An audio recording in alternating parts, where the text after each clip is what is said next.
රුසියානු කෙල්ලෝ අඩ නිර්වචනය ඇවිල්ලා තියලා නටල රේස් පැත්තේ එතකොට කොහෙද හිටියේ විමල්ලා? අපි මුස්ලිම් අය කොච්චර නැති කරාද මුම්? වද කොත්තු අරමේ කියලා අර ගොම්මන් පිළයි මේ විමල් වීරවංශ එකතු වෙලා රට අපි කොච්චර නැති කරාද අපි මුස්ලිම් අය? මේ වගේ තක්කඩියුන්. හරි අපි යනවා.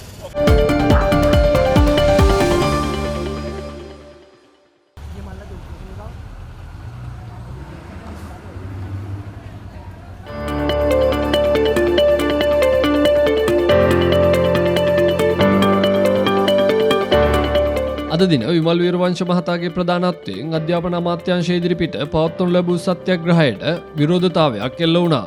එලෙස විරෝධය පෑවේ ජාතික ජන බලවේගයේ නැගෙනහිර පළාත් නියෝජිතයෙකු වන මොහොමඩ් ඉසදීන් මහතා විසිනි.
ඉසදීන් උපන්ගම ඇවිල්ලා සංකමරුදු නැගෙනහිර පළාතේ දැන් අපි ආවේ දැන් මේ විමල් වීරවංශයේ බූර් වැඩේ බූර් වැඩේ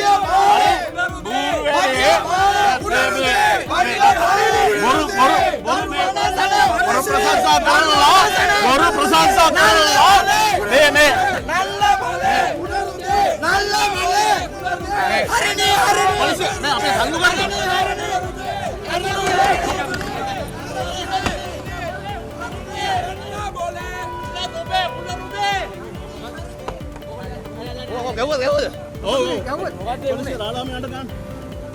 අපිට මේ උද්ඝෝෂණය කරන අපිට අයිතිය දෙන්න ඕනේ වැඩක් නෑනේ. මොකද උනේ ගැහුවා මොකද උනේ ගැහුවා. අර පස්සට එකක් ගැහුවා.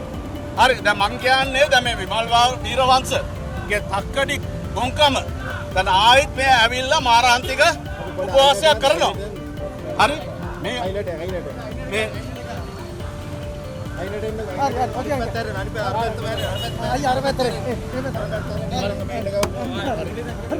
අरे මගේ නම ඇවිල්ලා ඉසදීන් උපන්ගම ඇවිල්ලා සාහිත්‍යපරතු නැගෙනහිර පළාතේ මේ දැන් අපි මම ආවේ දැන් මම මාලිමාව මේ මාලිමාවට සපෝට් කරන එකෙක් මේකට මේ මාලිමාව හරියට මේ රට ගෙනියනවා දැන් මේ මොනවාද මේ බම්බුව කරගෙන හරි මේ විමල් වීරවංශගේ මේ පිස්සු කෝලක් විමල් වීරවංශ මේ උපවාසකමට හරි හුරේ අවුරුදු 15කට ඉස්සෙල්ලා අර යුනයිටඩ් නේෂන් එක බැංකු මූඩ් එයාට විරුද්ධව උද්ඝෝෂණය කළා. ඔර අර අන්නේයට ඉඳන් තැඹිලි බීවේ. මහින්ද රාජපක්ෂ ඇවිල්ලා වතුර බීදුර දීලා මිනිහා නැගිට්ටේ. දැන් ඒ වගේ ගොංකමක් මෙතන කරන්න යන්නේ. හරි. අගමැතිණිය ඇවිල්ලා මේ අධ්‍යාපන ඇමති එයාට වැරද්දක් වුණා. ඉතින් හරි එයා වැරද්ද පිළිගත්තා. ඒක ඉතින් අපරාධ විමර්ශන අංශයට දීලා දෙන මේ කවුද මේ කරේ කියලා. එතන ඉවස්ස බලලකෝ. අයි ඔම උද්ඝෝෂණය කරලා රට කොලප්පුවන්නේ. හරි. අපි ගන්නේ ආණ්ඩුවට විමල් වීරවංශේ හොරාට සෑහන දෙනවා. මේවා අල්ලන්න ඕනේ. හරි පාස්පෝර්ට් එක කෝ? හරි කොල්ලේ පැරුණේ කෝ? වයග්‍රහ දීලා මැරුවා මැරුණ කොල්ලා කෝ? හරි ඒව උඹක් වැඩ දිනනවා. සෑහන වැඩ දිනනවා. ඒ ඔක්කොම අල්ලන්න ඕනේ. මාලිමාවට අපි කියන්නේ. විමල් වීරවංශේ එම්බෙල් කොයිද කළුතර කොයිද මේ ටීචර්ද කොයිද එකක් වෙලා අද බලන්න ගහලා තියෙන බාලිකාව. ස්විමින් පූල් එකත් එක ඔක්කොම හොයන්න ඕනේ. හරි එනිසා අපි කියන්නේ මාලිමාව ආණ්ඩුවට ඕවා බයවෙන්න එපා. හරිනේ අගමැතිතුමිය ඔයා ඕකට සැලෙන්නත් එපා. හරි ඔයාගේ වැඩේ ඔයා කරගෙන යන්න. එච්චර අපි කරන්නේ. රයිට් එනිසා කිසිම බයක් නැතුව මේ කරගෙන යන්න. ඔක්කොම ඇවිල්ලා මේ හෙන්චයියෝ. ඔක ඇහුවට තුවාල නැහැනේ. ඊට පස්සේ ගහලා දෙන මට රිදෙනවා. කොන්ද රිදෙනවා. අයි පයින් ගැහුවේ මට. උද්ඝෝෂණේ අයිතිය දෙනා ඉතින් මේ වැඩක් නැහැ නේ ඉතින්. මේ වගේ තක්කඩි උන්.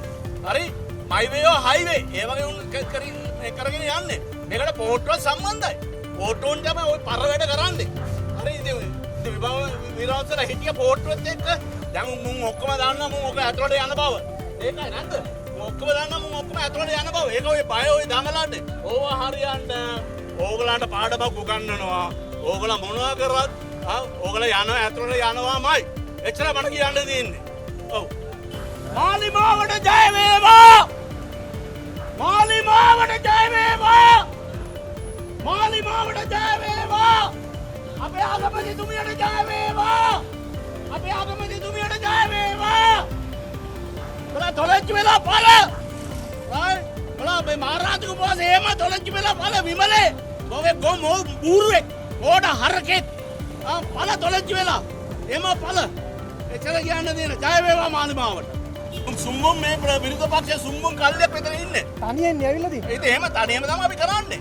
තනියත් එකයි මම ලාංකිකයෙක්. තනියම ආවන ලංකාවම ආපු වගේ එක තමයි. මාලිමාව පැත්තෙන් ආවා විතරද? මාලිමාව පැත්තෙන් ඇති මම විතරක් ඇති. ඒ සද්දෙම ඇති ඒක. හරි ඕන අපි ගෙන්නන්නම්. ඕනනම් අපි ගෙන්නන්න බස්සන්න පුළුවන් අපිට ලොරි පිටින් බස්සන්න පුළුවන්. දැන් කිව්වේ මේ අගමැතිතුමියට ඉවත් වෙනකන් අයින් වෙන්නේ නැහැ කියලා. ඒව කොහෙද? ඒව කොහෙද? මුන් අපි පත් කරේ අගමැතිතුමේ පත් කරේ මේ මහජනතාවගේ ඡන්දෙන්. මුංගත් කරේ නෑනේ. එයා ඇවිල්ලා මහානායක එබි දැන් ඇවිල්ලා විස්තරාත්මකව පැහැදිලි කරා මෙහෙම එකක් වුණා. අපි අපරාධ විමර්ශන අංශයට කියලා තියෙනවා මේක ඇවිල්ලා මේ වර්ෂයක් කරනවා ඒක ඉවසන්නේ කියලා. මේ මහානාගාමද පිළිගත්තානේ. අයි ඉතින් මේ නාමවල රේස් පැත්තේ රේස් පැත්තේ කොහෙද නුවර ගල්ගමානික වටේ අර රුසියානු කෙල්ලෝ අඩ නිර්වචන ඇවිල්ලා තියලා නටල රේස් පැත්තේ එතකොට කොහෙද හිටියේ විමල්ලා? අපි මුස්ලිම් අය කොච්චර නැති කරාද මුම්? පද කොත්තු අරමේ කියලා අර ගොම්මන් පිළයි මේ විමල් වීරවංශය එකතු වෙලා රට අපි කොච්චර නැති කරාද අපි මුස්ලිම් අය? මේ වගේ තක්කඩියුන්. හරි අපි යනවා. මොකද හරිනේ. කියන්න. ඔයාලා ගහලා දෙවෝ කියන්නේ. කිසි කෙනෙකුට ගැහුවේ නැහැ. අපි තාම සාමකාමී සත්‍යග්‍රහයක් කරන්නේ. කිසි කෙනෙකුට අපි පහර දුන්නේ නැහැ. මේක අඩපණ කරන්න විවිධ උත්සාහයන් දරයි. ඒක දාන්නුව. හැබැයි එක විස බීජේවයි. කිසි කෙනෙකුට අහුවෙන්නේ නැහැ. මේක පිළියෙකට අහුවෙන්නේ. කිසි කෙනෙකුට පහර දෙන්න අපි සූදානමකුත් නැහැ. ඊටාම සාමකාමීව මෙතන මේ පැයක්කේ මේ දේ. අපි හරියලා කියනවා මේවා පරිණාමයට අනුකූලව උත්සාහ විනියෝගයට අනුකූලව 100%ක් එකකවත් මෙතන පැවැත්වුවා. මේ රටේ දරුවන්ගේ අනාගතය වෙනුවෙන් මේ රට වනසන ඊනියා අධ්‍යාපන ප්‍රතිසංස්කරණ අකුඩ ගන්න. ඒ වගේම මේ අධ්‍යාපන ප්‍රතිසංස්කරණ ගේන මේ හරිනි නෝන ඔය පුටුවෙන් බැහැලා යන්න කියන ඉල්ලීම තමයි අපි මේ ඊටාම සාමකාමී සත්‍යග්‍රහය කරමින් ඉන්නේ. නෑ කිසි කෙනෙක් මාධ්‍යවේදී නිදි ඔබත් මෙතන හිටියා. කිසි කෙනෙක් හොයාගෙන නැහැ. අනිත් එක මේ උද්ඝෝෂණයට මේ අවස්ථාවේ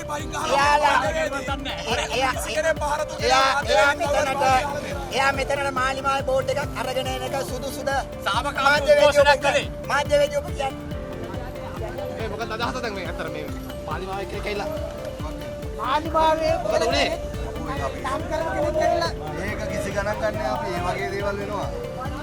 මේ ඊනියා මාලිමාව ගෙනල්ලා තියෙන ඊනියා අධ්‍යාපන ප්‍රතිසංස්කරණය අකුල ගන්න කියලාද දසතින් විරෝධය එනවා. ඒ විරෝධය වළක්වන්න අධිකරණ තීන්දුව ගන්නවා. වගේ පිස්සුන්ටක් නටනවා. එක විගඩම් කරනවා. ඒවා අපි කිසිසේත් අදාළ කරගන්නේ නැහැ. සැලකිල්ල ලක් කරන්නේ නැහැ. මේක ප්‍රජාතන්ත්‍රවාදී සාමකාමී නීත්‍යානුකූල විරෝධයක් අපි ඉදිරිපත් කරන්නේ. අපි කියන්නේ මේ රටේ නිදහස් අධ්‍යාපනයේ වනසන අපේ දරුවන්ව සල්ලාලයන් බවට පත් කරන අපේ දරුවන්ව අදක්ෂයන් දුර්වලයන් බවට පත් කරන දරුවන්ට අධ්‍යාපනයේ අවකාශය අයිතිය නැති කරන මේ හරිනි අමරසූරිය ගෙනල්ලා තියෙන කඩිකුලප්පු අධ්‍යාපන ප්‍රතිසංස්කරණය වහාම හකුල ගන්න.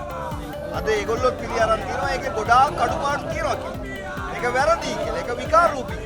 තවදුරටත් කල් නොයවා මේ ඊනියා අධ්‍යාපන ප්‍රතිසංස්කරණ අකුල ගන්න අධ්‍යාපන අමාත්‍ය ධූරයට කිසිසේත් සුදුසු නැති හරිනි අමරසූරිය අධ්‍යාපන අමාත්‍ය ධූරයෙන් ඉවත් කරන්න මේ රටට පුළුල් අධ්‍යාපන ප්‍රතිසංස්කරණයක් වෙනුවෙන් වන සාකච්ඡාව ආරම්භ කරන්න ආරම්භ කරලා මේ රටේ ප්‍රජාතන්ත්‍රවාදීව අධ්‍යාපනයට අදාළ සියලු පාර්ශ්ව ගැනවලා පුළුල් අධ්‍යාපන ප්‍රතිසංස්කරණය සඳහා වන සාකච්ඡාව ආරම්භ කරන කිරීම අපි කරන්නේ මේ අධ්‍යාපන ප්‍රතිසංස්කරණ හකුල ගන්න තුරු හරිනියමර සූර්ය අධ්‍යාපන අමාත්‍ය ධූරයෙන් ඉවත් කරන තුරු මේ සත්‍යක්‍රියා ව්‍යාපාරයේ ක්‍රියාත්මකයි. අපි විශ්වාස කරනවා මෙතනින් මේක නවතින්නේ නැහැ. රට පුරා හිට සත්‍යග්‍රහ දසදහස් ගණන් ඇති වෙනවා. ඒ නිසා ඔයගේ විගඩම් වලින් මේක නවත්තන්න බෑ.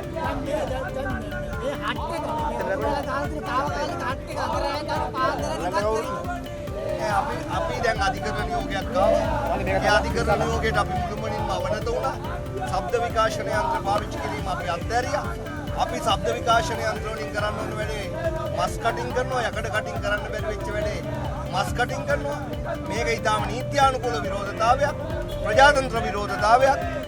ඒ වගේම මේ රටේ මේ දුප්පත් දරුවන්ගේ අධ්‍යාපන අයිතිය, ඒ වගේම අපේ සભ્યත්වයේ අයිතිය, අපේ උරුමය රකින්න කරන ප්‍රජාතන්ත්‍රවාදී උද්ඝෝෂණ. ඒ නිසා එක විරෝධයක් නෙමෙයි, මේ වගේ මොනවාවත් අපි මේ උද්ඝෝෂණ ක්‍රියාමාර්ගයෙන් අතර කරන්නේ නැහැ. අපි විශ්වාස කරනවා මේක ඊට දවසේ තව තවත් ශක්තිමත් වෙලා ඉස්සරහට යනවා කියලා.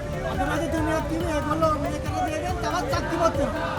ඔව් ජගමැතිතුමිය ශක්තිමත් වෙලා නම් දැන් අපිට ආරංචි මොඩියුල ටික එකේ සහ ඒ මොඩියුල ටික ඔක්කොම අමාත්‍යාංශයට කැඳවලා තියෙනවා කියලා. අපි කියන්නේ මොඩියුල කැඳවීමෙන් වැඩක් නැහැ. මේ අධ්‍යාපන ප්‍රතිසංස්කරණයම අරිණිගේ අධ්‍යාපන ප්‍රතිසංස්කරණයම විකාර රූපී අධ්‍යාපන ප්‍රතිසංස්කරණය. මේක සම්පූර්ණ විකාරයක්. මේක සම්පූර්ණ වියවුලක්. මේක අපේ රටේ අධ්‍යාපනයේ සම්පූර්ණ විපතක්. මේක මුළුමනින්ම අවබෝධ කරගන්න ඕන. අධ්‍යාපන අමාත්‍ය ධූරයෙන් අරිණියවර සූර්ය මැතිතුමිය ඉවත් වෙනවා. ඉවත් වෙලා යාට සුදුසු වැඩක් කරන්න කියලා අපි කියන අපිට තමයි අවශ්‍ය කරන අලුත් එකක් ඕනේ නැද්ද? ඕන. මුළුල් අධ්‍යාපන ප්‍රතිසංස්කරණයක් ඕන. අපේ දරුවන්ගේ ආකල්ප ලෝකේ නවීනතම ආකල්ප බවට පත් කරන, අපේ දරුවෝ කුසලතාවෙන් පරිපූර්ණ කරන, අපේ දරුවෝ නිපුණතාවෙන් පිරිපුන් කරන මුළුල් අධ්‍යාපන ප්‍රතිසංස්කරණයක් ඕන. ඒක කරන්න ඒක ආණ්ඩුව නායකත්වය දෙන්න. ආණ්ඩුව ඒක නායකත්වය දෙන්න. ඒකට අධ්‍යාපනඥයන් කැඳවන්න, අධ්‍යාපන වෘත්තිකයන් කැඳවන්න, ගුරුවරු කැඳවන්න, ඒ වගේම දෙමව්පියන් කැඳවන්න, ඒ වගේම වෙනත් බහුජන ව්‍යාපාර කැඳවන්න, දේශපාලන පක්ෂ නායකයන් කැඳවන්න, හැමෝගෙම යෝජනා අරගෙන පුළුල් අධ්‍යාපන ප්‍රතිසංස්කරණයක් වෙන සඳහා වන කතිකාවක් ආරම්භ කරන්න. ආරම්භ කළා කඩිකුලක්කොට නෙවෙයි, දඩිපුරකට නෙවෙයි, නියම ව්‍යාපෘතියක් ක්‍රියාත්මක කළා අවුරුද්දක් දෙකක් ඇතුළත පුළුල් අධ්‍යාපන ප්‍රතිසංස්කරණයට මඟ පාදන්න. එතකොට ඒක මේ රටට මාලිමාණ්ඩුව වෙන මොනවා නොකලත් මේ රටේ නව අධ්‍යාපන පරිවර්තනයක් කළොත් ඒක මහා සේවාවක් බවට පත් වෙනවා. විමල් වීරවංශ මහත්තයා යනකොට තව වාඩි වෙන්න ඕන තරම් ඉන්නවා. විමල් වීරවංශ මහත්තයා හෙටත් එයි. මේ සත්‍යග්‍රහ ව්‍යාපාරය තුළ දිගටම දරුවන් උදෙසා වැඩිහිටියෝ සංවිධානයේ කැඳවුම්කරු වැඩිහිටියෝ ඔහු ඉන්නවා. ඒ විතරක් නෙමෙයි, තවත් දේශපාලන පක්ෂ බහුජන සංවිධානය ඕනම කෙනෙකුට පොදු වේදිකාවක් තමයි මේ තනලා තියෙන්නේ. අපි ආරාධනා කරනවා සියලු දේශපාලන පක්ෂවල නායකයන්ට, බහුජන සංවිධානවල නායකයන්ට, ඒ වගේම ආගමික සංස්ථාවල ප්‍රධානීන්ට, ඒ වගේම සාමාන්‍ය ජනයාට මේ තමන්ගේ දරුවන් වෙනුවෙන් වැඩිහිටියන්ගේ යුතුකම ඉටු කරන්න මේ වේදිකාවට එන්න කියලා. දැන් මේ වගේ අද එන්නත් මේ නෝටිෆිකේෂන් එකත් ආයිත් නැවත